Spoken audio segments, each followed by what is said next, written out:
Third model का second example करते हैं।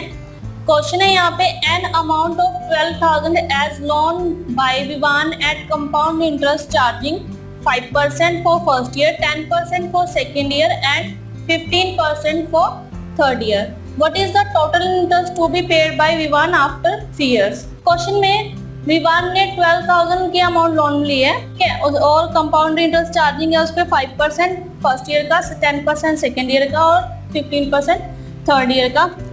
तो हमें टोटल इंटरेस्ट पे बताना है कि उसने 3 साल के बाद कितना पे किया।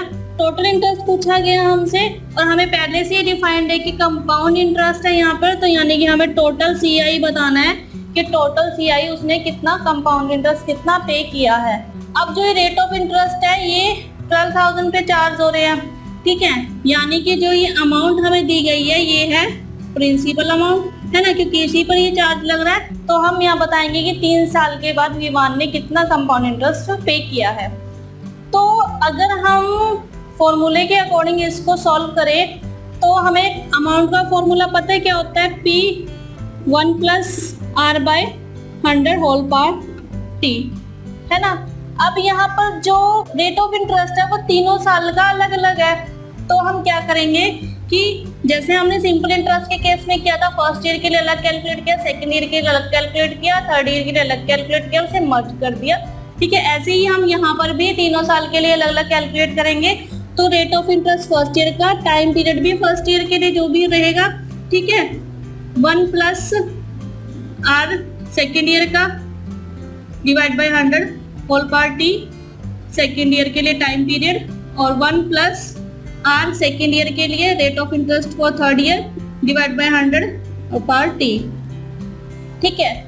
अब हमने यहाँ पर हर जगह P आना था, ठीक है, तीनों केसेस में, तो हमने P कॉमन ले लिया और इसको सेपरेटली लिख दिया।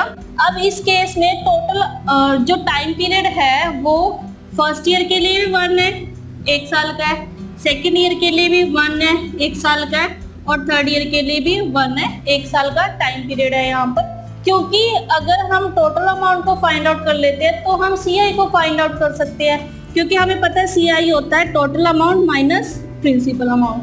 तो हम टोटल अमाउंट को फाइंड आउट करके उसमें से प्रिंसिपल अमाउंट माइनस कर देंगे तो हमारे पास टोटल कंपाउंड इंटरेस्ट आ जाएगा। तो अब अगर हम इसकी वैल्यू सब्स्टिट्यूट करें यहाँ पर, तो total amount is equal to P है हमारे पास 12,000, ठीक है, 1 + rate of interest for first year 5/100 और टाइम है 1 ईयर का, multiply 1 + rate of interest for second year 10% divide by 100 और टाइम पीरियड भी 1 ईयर का। ऐसे ही थर्ड ईयर के लिए 1 + rate of interest third year के लिए 15% डिवाइड बाय 100 और यहाँ पर भी टाइम पीरियड है 1 ईयर का। अगर हम इसको सिंप्लीफाई करें तो 12,000 1 + 5/100 105/100 1 + 10/100 110/100 और थर्ड ईयर के लिए 1 + 15/100 115/100। तो अगर हम इसको देखें तो 12,000 मल्टीप्लाई 105/100 मल्टीप्लाई 1110/100 मल्टीप्लाई 115/100।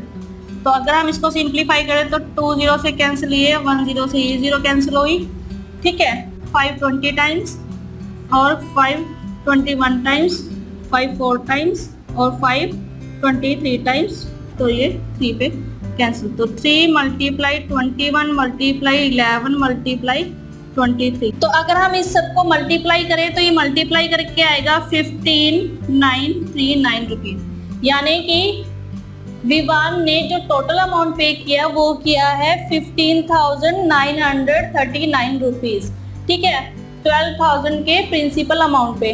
लेकिन हमें टोटल सीआई फाइंड आउट करना है कि सीआई कितना है। अब हमें सीआई पता है क्या होता है, सीआई होता है अमाउंट माइनस प्रिंसिपल, ठीक है। अमाउंट है यहाँ पर 15,939 माइनस 12,000 जो उसका प्रिंसिपल अमाउंट है। तो अगर हम इसको माइनस करें तो ये आएगा 3,939 रुपीज, यानी कि जो विवान ने टोटल सीआई पे किया है, टोटल इंटरेस्ट पे किया है, वो पे किया है 3,939। तो अभी फिर से क्वेश्चन को सॉल्व करने का सिंपल और लेंथी वे था, इसको हम स्मार्ट टेक्निक से करके देखते हैं। तो स्मार्ट टेक्निक के अकॉर्डिंग अगर हम इस क्वेश्चन को सॉल्व करें, परसेंटेज के कॉन्सेप्ट से इसको सॉल्व करते हैं। फॉर एग्जांपल फर्स्ट ईयर का रेट ऑफ इंटरेस्ट है 5%, सेकेंड ईयर का 10% और थर्ड ईयर का 15%। लेकिन ये कंपाउंड इंटरेस्ट है, तो हम इसे कैसे कैलकुलेट करेंगे? टोटल इंटरेस्ट को परसेंटेज की टर्म में हमने फर्स्ट मॉडल और सेकंड मॉडल में भी डिस्कस किया था। तो हम नेट और इफेक्टिव परसेंटेज के फॉर्मूले की हेल्प से भी टोटल CI परसेंटेज की टर्म में फाइंड आउट कर सकते हैं। यानी कि A + B + AB/100, जहां पर A है वो फर्स्ट ईयर का रेट ऑफ इंटरेस्ट है और B है वो सेकेंड ईयर का रेट ऑफ इंटरेस्ट है। और फर्स्ट 2 ईयर का रेट ऑफ इंटरेस्ट निकालने के बाद हम थर्ड ईयर के लिए भी टोटल इंटरेस्ट परसेंटेज की टर्म में कैलकुलेट कर सकते हैं। तो हम कैसे करेंगे कि हमारे पास रेट ऑफ इंटरेस्ट है 5%, 10% और 15%। ठीक है, तो हम नेट और इफेक्टिव परसेंटेज का फॉर्मूला अप्लाई करेंगे यहाँ पर A + B + AB/100। ठीक है, A है यहाँ पर फर्स्ट ईयर का रेट ऑफ इंटरेस्ट, B है यहाँ पर सेकेंड ईयर का रेट ऑफ इंटरेस्ट। तो 5 + 10 + 5 × 10/100। ठीक है, अगर हम इसको सिंप्लीफाई करें तो ये आएगा 15.5%। तो अब जो 15.5% आया ये फर्स्ट 2 ईयर का टोटल रेट ऑफ इंटरेस्ट है। ठीक है, हम थर्ड ईयर का टोटल 3 ईयर का हमें चाहिए यहाँ पर परसेंटेज की टर्म में इंटरेस्ट। तो यानी कि अब A हमारे पास ये है और B हमारे पास थर्ड ईयर का रेट ऑफ इंटरेस्ट है। तो 15.5 + 15 + 15.5 × 15/100। तो अगर हम इसको सिंप्लीफाई करें तो ये आएगा 32.825%। ठीक है, यानी कि जो हमारे पास टोटल इंटरेस्ट आया परसेंटेज की टर्म में, कंपाउंड इंटरेस्ट आया वो आया 32.825%। ये हमें फाइंड आउट करना है। ठीक है, और हमें प्रिंसिपल अमाउंट दिया हुआ है 12,000, यानी कि 100% होता है प्रिंसिपल अमाउंट। तो हमें 100% की वैल्यू दी हुई है 12,000। ठीक है, तो आप क्रॉस मल्टीप्लाई करोगे और CI टोटल इंटरेस्ट को फाइंड आउट कर लोगे। तो 32.825 × 12,000 / 100।